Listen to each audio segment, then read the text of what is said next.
এবারে আরো কিছু খবর নিয়ে একটি ডেস্ক রিপোর্ট। আগামী ডিসেম্বরের প্রথম দিকে নির্বাচনের তফসিল ঘোষণা করতে সরকারকে অনুরোধ জানিয়েছেন নাটোর ২ আসনে বিএনপির প্রার্থী অ্যাডভোকেট রুহুল কুদ্দুস তালুকদার দুলু। বলেন, দেশের মানুষ দীর্ঘ ২০ থেকে ২২ বছর ধরে নির্বাচনের জন্য অপেক্ষা করছে। বিকেলে নাটোর সদরের হরিশপুর ইউনিয়নের তেঘুরিয়া কদমতলী বাজারে উঠান বৈঠকে এইসব কথা বলেন তিনি। মুন্সিগঞ্জের লৌহজংয়ে জাতীয় বিপ্লব ও সংহতি দিবস উপলক্ষে আলোচনা সভা ও শোভাযাত্রা হয়েছে। এতে প্রধান অতিথির বক্তব্যে বিএনপির জাতীয় নির্বাহী কমিটির যুগ্ম মহাসচিব অ্যাডভোকেট আব্দুস সালাম আজাদ বলেন, সিপাহী বিপ্লবের মাধ্যমে দেশে গণতন্ত্র ফিরে এসেছিল। পতিত সরকার দেশের গণতন্ত্র ধ্বংস করে একদলীয় শাসন কায়েম করেছিল। আগামী জাতীয় সংসদ নির্বাচনকে ঘিরে সেই স্বৈরাচারীরা এখন নানাভাবে নির্বাচন বানচালের চেষ্টা করছে। তাদের প্রতিহত করার আহ্বান জানান তিনি। নরসিংদী ৩ আসনে বিএনপির প্রার্থী না করা হলেও ধানের শীষ প্রতীকের পক্ষে জনসভা ও মিছিল করেছেন নেতাকর্মীরা। শুক্রবার বিকেলে উপজেলার ঢাকা সিলেট মহাসড়কের ইটাখোলা মোড়ে শিবপুর উপজেলা বিএনপির উদ্যোগে এ জনসভা ও মিছিল করা হয়। সভায় শিবপুর আসনে জোটের প্রার্থী না দিয়ে দলীয় ত্যাগী ও পরীক্ষিত প্রার্থী মনোনয়ন দিয়ে ধানের শীষকে বিজয়ী করার সুযোগ দেওয়ার জন্য দলীয় হাইকমান্ডের প্রতি আহ্বান জানান বক্তারা। বিএনপির ভারপ্রাপ্ত চেয়ারম্যান তারেক রহমান ঘোষিত রাষ্ট্র কাঠামো মেরামতের ৩১ দফার পক্ষে লিফলেট বিতরণ করেছেন ঢাকা মহানগর দক্ষিণ বিএনপির যুগ্ম আহ্বায়ক ও কামরাঙ্গীরচর থানা বিএনপির সাবেক সভাপতি হাজী মনির হোসেন। জুম্মার নামাজের পর পুরান ঢাকার আরমানিটোলায় লিফলেট বিতরণ ও গণসংযোগ করেন তিনি। এ সময় তার সাথে ছিলেন স্থানীয় বিএনপি এবং এর অঙ্গ ও সহযোগী সংগঠনের নেতাকর্মীরা।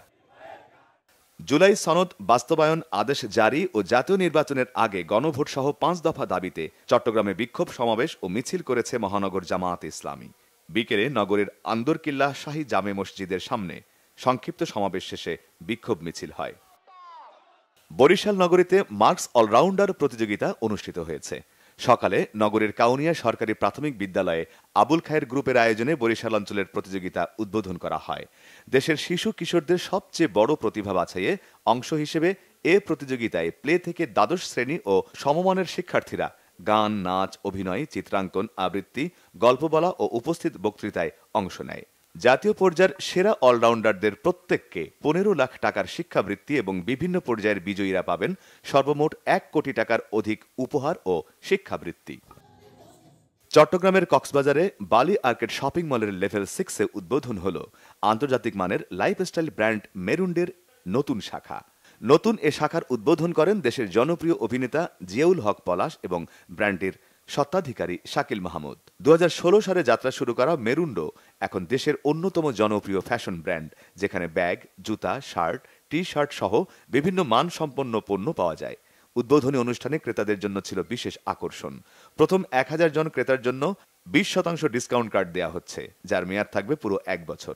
চট্টগ্রাম ছাড়াও রাজধানীর যমুনা ফিউচার পার্ক, ধানমন্ডির প্লাজা এআর ও সিলেটের কুমারপাড়ায় রয়েছে ব্র্যান্ডটির আরও ৪টি আউটলেট। ঝালকাঠির রাজাপুরে দিনব্যাপী ফ্রি মেডিকেল ক্যাম্প অনুষ্ঠিত হয়েছে। শুক্রবার সকাল ৯টায় রাজাপুর উপজেলার গালুয়া মাধ্যমিক বিদ্যালয়ে এ ক্যাম্পের কার্যক্রম শুরু হয়। বিএনপি নেতা ও সংবিধান সংস্কার কমিশনের সদস্য ব্যারিস্টার মঈন ফিরোজী প্রধান অতিথি হিসেবে ফ্রি এ মেডিকেল ক্যাম্প কার্যক্রমের উদ্বোধন করেন। বিশেষ অতিথি ছিলেন সামাদ ফৌজিয়া ফাউন্ডেশনের chairman advocate Sabina Samad ফিরোজী। Banglavision news desk.